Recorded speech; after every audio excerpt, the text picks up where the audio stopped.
Agora vamos falar então das regiões hidrográficas do Brasil. Então vamos sair um pouquinho da parte de uso da água e vou falar das regiões hidrográficas, das bacias hidrográficas, tá, pessoal? Vou fazer uma ponte agora aí, tá? Para as regiões hidrográficas.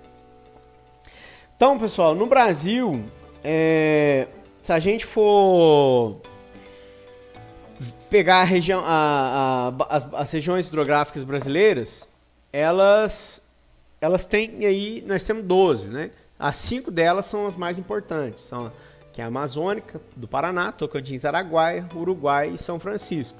Mas nós vamos falar de todas, mas só, né, para a gente falar que tem as 5 mais importantes. Bom, então, mas antes, o que é uma bacia hidrográfica, né? Bacia hidrográfica ou bacia de drenagem é a extensão do escoamento do rio principal de seus afluentes. Ah, mas o que é isso? É aquele conjunto, é o sistema, né, de relevo, e solo, né, e tudo que faz com que exista, né, uma área que vai conduzir, né, as águas que escoam para um determinado local através do curso do rio, que também vai fazer parte da rede de drenagem, a bacia hidrográfica, a bacia de drenagem, que é o canal principal, né? Aí nós vamos ter, né, as nascentes, o meandro, né? Nós vamos ter as afluentes da direita, esquerda, o leito do rio em si, né? A foz também. Então nós vamos ter toda essa rede, né, de hidrográfica, né? Que é também chamada de bacia de drenagem. Vamos seguir. Os mapas das regiões hidrográficas, né, no Brasil. Então, como eu falei, são as 12. Partindo lá do norte, né, a verdinha aí, verde escuro, né? Amazônica, que é a maior. Depois nós vamos falar um pouquinho dela, em termos também de potencial hidrelétrico, tá? Eu vou falar disso aí também. Aí nós temos lá a vermelhinha São Francisco. Aqui tá um rosa meio roxo, rosa escuro aqui, mas é a mesma, tá? É a do São Francisco. Acho que eles confundiram aqui a parte de Minas aqui com a Nordeste aqui, a cor aqui, mas... Aí depois nós temos o Tocantins Araguaia, né? Também muito importante, né? Essa em verde claro, né? Um verde diferente aqui. Não, tem um verde que médio. Aí tem um outro verde mais escuro que é o Atlântico Nordeste. Mas vamos falar das mais importantes, né? Tem a do Paraná aqui, a rosa. Aí nós temos também a do Paraguai, né? Desculpa, perdão. A do Uruguai, tá? Aqui em cor de pele. E também nós temos eu já falei das mais importantes, das 5. Então nós temos as outras, né? As litorâneas aqui, Atlântico Nordeste Oriental, Atlântico Nordeste Ocidental, Atlântico Leste, Atlântico Sudeste, Atlântico Sul. São as litorâneas. E temos também aqui a do Paraguai, né? Que é essa em azul claro. Faltou falar do Parnaíba também, aqui, né? No meio norte, aqui na fronteira aqui da região norte com o Nordeste. Não, no Nordeste, desculpa, no Nordeste, tá? Bom, vamos lá. Vamos seguir então. Amazônica. Então, cerca de 45% do território brasileiro, ela abrange. Seu rio principal, Amazonas, também abrange Suriname, Guiana, Venezuela, Colômbia, Peru, Equador, Bolívia e Guiana Francesa. Os rios dessa região, pessoal, são muito utilizados para pesca, navegação, mas também são usados para geração elétrica. Assim, daqui a pouco nós vamos ver que ela é o maior potencial hidrelétrico. Tudo bem, mas não é o que atualmente está instalado. Atualmente está instalado mais na região sul, na bacia do Paraná. Mas como ela é muito grande também, ela tem um potencial hidrelétrico grande. Mas temos usinas lá, depois nós vamos ver, como o caso da usina hidrelétrica de Balbina, que foi um dos maiores fiascos hidrelétricos do mundo. Ela inundou uma área enorme, do Brasil, desculpe. Mas deve ser do mundo também. Ela inundou uma área enorme e não produz quase nada de energia. Foi o maior fiasco a usina hidrelétrica de Balbina, tá? Bom, então aí nós temos, né, muito bom para navegação, pesca, né? Nós temos, né, a bacia ali bem propícia, né, para navegação e pesca. Mas também dá para gerar energia, né? Bom, aí nós temos do Paraná, né, principalmente formado pela bacia do Paraná e seus afluentes, como os rios Tietê, Paranapanema, Rio Peixe e Rio Iguaçu. apresenta grande potencial, né, para a produção de energia elétrica, com dezenas de usinas, sendo a principal delas a UHE, aí é sigla, tá? Usina Hidrelétrica de Itaipu, beleza? Que é essa aí que a gente vai ver aí na imagem aí. Olha só, ela tem uma potência instalada de 14 mil megawatts. Vocês têm noção que é isso? 14 mil. Tá, potência instalada, mas tá, não quer dizer que tá gerando 14 mil direto, não é isso. Mas ela tem um potencial para gerar 14 mil no seu, né, na sua potência instalada ali. É lógico que vai variar, né, a chuva, né, de acordo com o tanto de chuva que tá tendo e tal, né. Ela não vai conseguir produzir no pico sempre, mas é que nem, por exemplo, aqui em casa, né, eu coloquei aquela painel fotovoltaico. Então eu tenho aqui potência instalada de 3 kW. Então vai pra você ver, né. 3 kW, a gente podia fazer até uma continha na calculadora aí, né? Vamos fazer uma conta aí de 3 kW e aí nós vamos pegar aí, né? Se tem alguém bom de matemática aí, vamos ver se tem alguém, mas vamos colocar, ó, 3 kW. Quantas, ó, a potência instalada que tem de painel fotovoltaico no meu telhado, se a gente dividir aí, né, 14 mil megawatts, a gente ainda tem que multiplicar por 1000, né? Porque 1 mega é 1000 kW. Então multiplica por 1000. Então quer dizer, a potência instalada da Itaipu é 14 milhões de quilowatts.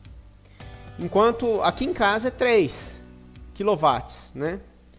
Então se eu dividir, né? Vamos pegar e dividir quantas residências por 3, né, eu precisaria ter para produzir uma Itaipu. Então nós teríamos que ter aí, de potência instalada, 4 milhões e meio de pessoas com seu telhado com pelo menos 3 kW de potência instalada, né? É 4.666.666. Aí deu uma dízima aí, né? 0,66. Então, você pega aí, no Brasil, então, até que não é difícil, não. No Brasil, não. Mas, já imagino que já deve ter até um valor nessa faixa aí. Então, em média aí, 10%, 5%, 3% da população tiver fotovoltaico, painel fotovoltaico. Imagino que já passou disso, porque tem as indústrias, tem gente grandes produtores, né, que produz muito mais que isso, que 3 kW. Mas, em termos de potencial solar, né, eu tô falando de solar. Mas só para você fazer um comparativo em relação à questão da água, né? Mas é claro, isso aí é só uma usina, né? Que é a maior, né? A de Itaipu no Brasil. Mas não é difícil, não. A questão solar é muito boa. Eu produzo aqui, no caso, 3 kW, né, de potência, eu produzo aí num dia 12 kW, né? Porque aqui tem a questão do sol também, né? Assim como a hidrelétrica tem a questão da água, do nível do reservatório de água, a solar tem a questão do sol, né? Que é só de dia. Ela não é tão estável, né? Porque a hidrelétrica ela é estável. Se você tiver um reservatório de água, é bom, você tem aí a energia por vários meses. Ou semanas, imagina, né? Mas meses. Depende da demanda. Então, se a Abra comporta ali, vai produzir energia, até, né? Sem parar. Agora, a solar não. De dia ela produz, de noite não. Então, você depende da rede elétrica que também está em funcionamento. A não ser que você tenha bateria para armazenar. Mas aí já é outro problema, é o chamado off-grid. Se a gente pode falar um outro dia, sistemas on-grid e off-grid. Mas então. Vamos entender então que é uma geração enorme de energia, né? Mas não vamos descartar a solar também, que é muito boa. Ela ajuda, ela como complementar, ela é excelente, né? Como complementar a energia solar, a hidrelétrica, né? Porque sol é abundante, dá para você instalar em inúmeros locais, dependendo da área, aí você vai ter uma produção enorme também. Bom, vamos seguir então. Essa é a Itaipu, a maior, produtor binacional, tá? Ela tá no Brasil e Paraguai. Ela é Itaipu binacional. Ela produz energia para o Brasil e Paraguai, né? Lá no sul. Bom, vamos lá. Região hidrográfica, a segunda mais importante que a gente falou aí, né? Do Tocantins, Araguaia, né? Não, ela é muito importante também, mas assim, não quer dizer que ela é a segunda maior produtora, não.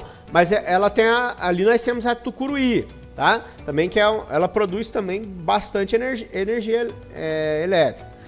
hidrelétrica. E a Tocantins-Araguaia, assim, ela não é a bacia com maior potencial, mas tem também uma usina muito grande, né? Que nem a do Itaipu, né? Está localizada também no território brasileiro, exclusivamente, totalmente no território brasileiro, e é a terceira em potencial hidrelétrico no país, tá? Lá no estado do Pará. Então, ó, enquanto a Itaipu é 14 mil, essa é 8.370 de potência instalada, né? Então, quase a metade, um pouco mais que a metade, né? Mas também grande potencial hidrelétrico, né? Tucuruí, tá? Lá no Pará. Bom, aí, pessoal, eu coloquei um QR Code aí, quem quiser fazer a leitura do QR Code aí, tá? É um arquivo lá do site da Eletrobras, muito interessante, que eu vou mostrar para vocês aí, quem quiser ler ou abrir, tá? Você clica aí, você vai abrir aí um sitezinho aqui da Eletrobras, tá? Muito interessante, porque tem todas essas informações que eu abri esse aqui da potencial hidrelétrico por bacias. Então, cara, você tem aqui uma informação interessantíssima aqui, ó, né, do potencial hidrelétrico brasileiro em cada estágio, né? A questão assim, né, do total estimado, do inventário. Mas o interessante é que é o que está em operação.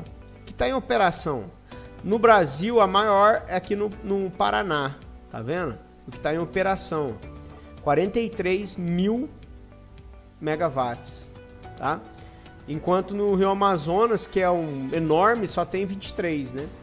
Mas aí você pega o Tocantins aí, 13, né? A gente acabou de ver ali. Então, assim, é enorme, né, o potencial hidrelétrico do Rio Paraná, né?